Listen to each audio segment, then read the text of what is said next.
माहिती अधिकाराच्या माध्यमातून सातारा जिल्ह्यातील जिल्हा परिषद शाळांच्या सुविधांबाबत महत्त्वाची माहिती मागवण्यात आली आहे। सातारामधील सातारा जिल्हा परिषद अंतर्गत चालणाऱ्या शाळांमध्ये शिक्षकांची उपलब्धता, विद्यार्थ्यांची संख्या, शाळांना मिळणारा निधी आणि मध्यान्ह भोजन योजनेच्या अंमलबजावणीबाबत तपशील मागवण्यात आला आहे। माहिती अधिकार अर्जामध्ये जिल्ह्यातील शाळांमध्ये मंजूर असलेल्या शिक्षक पदांची संख्या आणि प्रत्यक्ष कार्यरत शिक्षकांची संख्या किती आहे याची माहिती मागवण्यात आली आहे।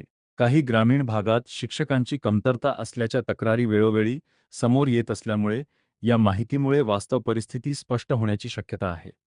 तसेच शाळानिहाय विद्यार्थ्यांची संख्या, शाळांना मिळालेला विकास निधी आणि त्या निधीचा वर्गखोल्या, स्वच्छतागृह व इतर पायाभूत सुविधांसाठी कसा वापर करण्यात आला याबाबतही माहिती मागवण्यात आली आहे।